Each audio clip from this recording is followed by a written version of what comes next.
مجھے سوال آپ سے یہ کرنا ہے کہ آپ جیسے جانتے ہیں سب کہ ہمارے جو معاشرے میں جو فتنہ ہے، ہمارے جو بچے ہیں، شاید جس وقت ہم نے ان کو اسکولوں میں ڈالا یا جو سوشل میڈیا کا پریشر ہے اینڈ ایوری تھنگ، تو آپ آج کل کی یوتھ کے لیے کیا ایڈوائس دے سکتی ہیں ہم پیرنٹس کو؟ دیکھیں ہماری جنت کیا جنت ہوگی جہاں ہمارے بچے نہ ہوں.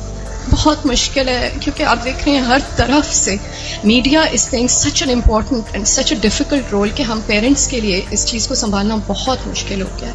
اینڈ آل آف دیٹ، اور میں ایک واٹس ایپ پہ میسج مجھے ملا کہ what will happen to my children when I die, but سوچنے والی بات یہ ہے کہ what will happen to my children when they die. So اگر آپ کوئی ایڈوائس دے سکتی ہیں اس سلسلے میں تو بہت موزوں رہے گی. انہوں نے دکھتی رگ پہ ہاتھ رکھ دیا ہے اور بہت ہی اہم سوال ہے یہ. حقیقت یہ ہے کہ یہ ہر گھر کا مسئلہ ہے، ریلیجس فیملی ہے یا ریلیجس نہیں ہے، یہ مسئلہ ہر جگہ ہے، پڑھے لکھے ہیں یا ان پڑھ ہیں. آئندہ جنریشنز بہت بڑے فتنے میں ہیں، فتنہ ہر ہاتھ میں ہے اور وہ بڑھتا ہی چلا جا رہا ہے اور پوری دنیا ان کے سامنے ایکسپوز ہو چکی ہے. یعنی آپ کس کس چیز سے ان کو بچا سکتے ہیں، کس کس چیز سے روک سکتے ہیں؟ صرف ایک ہی حل ہے اور وہ روک اندر ہو، اور وہی تقویٰ والی بات ہے کہ جب تک ان کے اندر خود اللہ کا ڈر نہیں آتا، آخرت کی فکر نہیں آتی، اس وقت تک کوئی باہر کی چیز اب ڈھکی چھپی رہ نہیں گئی. آپ سو رہے ہیں، آپ کو نہیں پتا آپ کے بچے اپنی رضائی کے اندر کیا دیکھ رہے ہیں، کیا کر رہے ہیں، کیا سن رہے ہیں، کہ کانوں کے اندر کچھ لگا ہوا ہے، کچھ دیکھ رہے ہیں. اور پہلے تو کہیں کسی خالی جگہ پہ جا کے چھپنے کی ضرورت تھی، تو اب تو گھر کے اندر بھی ہر جگہ چھپنے کی جگہ ہے، کیونکہ جس اسکرین پر وہ سب کچھ دیکھ رہے ہیں وہ ان کے ہاتھوں کے اندر آ چکی. اس کے لیے جو پرسنل میرا ایکسپیرینس ہے وہ دو چیزیں. ایک تو یہ کہ ہم اسکولوں سے تو جو اسکول ہیں انہی میں ہی جائیں گے، اور جو باہر معاشرہ ہے اور جو کچھ ہو رہا ہے وہ سب وہ کریں گے، اس سے کاٹ تو نہیں سکتے.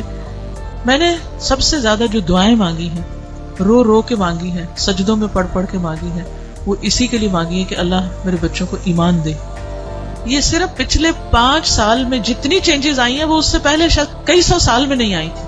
اور پھر دوسرا کیا کیا، یعنی اللہ تعالیٰ سے خود ہی مانگا. دوسرا یہ کہ ہر تھوڑے عرصے کے بعد عمرہ، اللہ کے گھر چلو، کیونکہ اللہ کے گھر کا جو جلال ہے، اور اللہ تعالیٰ اگر انسان کو کہیں سب سے زیادہ محسوس ہو سکتے ہیں تو وہ بہت جگہ ہے. یعنی ہمارے ملک میں، ہمارے گھروں میں، ہمارے ماحول میں وہ فیلنگ نہیں آتی جو وہاں جا کر آتی. تو الحمدللہ ان عمروں نے، اللہ کے گھر کی زیارت نے دل کے اندر تھوڑی سی جگہ بنائی اللہ کو پہچاننے کی. کیونکہ جب تک اللہ کو بچے پہچانتے نہیں، اس کی عظمت کو محسوس نہیں کرتے، وہ اللہ سے ڈر نہیں سکتے، تو وہ تقویٰ نہیں آتا دل میں. تو اس سے یہ ہے کہ وہ ایسی جگہ ہے جہاں اللہ ماشاءاللہ سب کو جا کر یقین ضرور آتا کہ کوئی ہے ایک جس نے یہ سب کچھ بنایا. پھر اس کے بعد یہ ہے کہ قرآن کا علم. میں نے سب سے زیادہ تکلیف دہ مرحلہ گزارا کہ جب میں نے اپنے بیٹے کو قرآن پڑھایا، تو پھر میں نے یہ ٹھان لی کہ کچھ بھی ہو مجھے اس کو پڑھانا ہے. وہ ایج ایسی تھی کہ جس میں کچھ نہ کچھ وہ سننے کے قابل تھا، ورنہ وہ ایج بھی گزر جاتی ہے تو پھر بچے وہ اتنا بھی نہیں سنتے.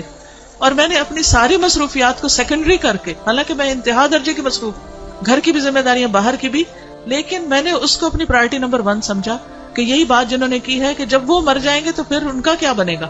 یعنی ہمارے مرنے کے بعد تو جو ہوگا سو ہوگا، ان کے مرنے کے بعد ان کی قبروں کا کیا حال ہوگا اور ان کی آخرت کا کیا ہوگا.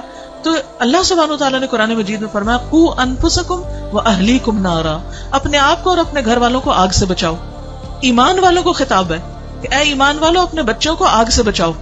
تو پھر میں نے اس کے ٹائم کے مطابق، جب اس کا موڈ بنے، لیکن روز کی شرط رکھی تھی کہ ہر روز پڑھیں گے تھوڑا تھوڑا، 2 آیتیں 4 آیتیں، 1 رکوع 2 رکوع 1 ربع، اور اس طرح کر کر کے میں نے پورا قرآن اس کے ساتھ پڑھا کہ مجھ سے نہیں ڈرے، اللہ سے ڈرے. میری خاطر نماز نہیں پڑھے، اللہ کی خاطر پڑھے. میری وجہ سے کچھ مت چھپائے جو دیکھ رہا ہے، اللہ سے ڈر کے چھپائے. تو یہ کسی حد تک فائدہ مند ہوا. یہی ماؤں سے کہوں گی کہ ساری مصروفیات اپنی جگہ ہیں، لیکن بچے آپ کی پرائرٹی نمبر 1 ہونے چاہیے. ان کے لیے کھپ جائیں دعائیں مانگ مانگ کے بھی، اور اس کے ساتھ ساتھ ایک دفعہ کم از کم قرآن سے ضرور گزر جائیں. کیونکہ جب وہ قرآن سے گزر جائیں گے پھر ایٹ لیسٹ آپ کی رسپانسبلٹی نہیں رہے گی. اللہ ان کی سب خیر کرے، لیکن اگر خدا نہ خواستہ ان کے اندر کوئی بگاڑ آتا تو آپ کی پکڑ نہیں ہوگی. لیکن اگر آپ نے کوشش نہیں کی، محنت نہیں کی، تو آپ کی بھی ساتھ پکڑ ہے. صرف آپ کی نمازیں پھر کام نہیں آئیں گی. تو اس لیے ہم میں سے ہر ماں کو سنجیدہ ہونے کی ضرورت ہے. چاہے رونا پڑے، محنتیں کرنی پڑے، بھوک کاٹنی پڑے, کچھ کرنا پڑے, لیکن پکڑ کے بیٹھے, خود بیٹھے. یہ مولویوں پہ نہ چھوڑیں کہ کوئی اور آ کے لیکچر دے گا تو وہ سن لیں گے, اس کو بتا دیں گے, ابا کو بتا دیا, چچا کو بتا دیا, اس کو ماموں کو بتا دیا.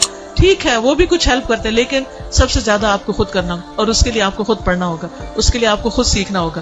خود سیکھنا شروع کریں اور اپنے بچے کے ساتھ بیٹھ کر خود. پھر یہ کہ بعض اوقات بچے ہم سے سننا نہیں چاہتے, آپ ان سے کہ آپ ہمیں پڑھ کے سنائیں.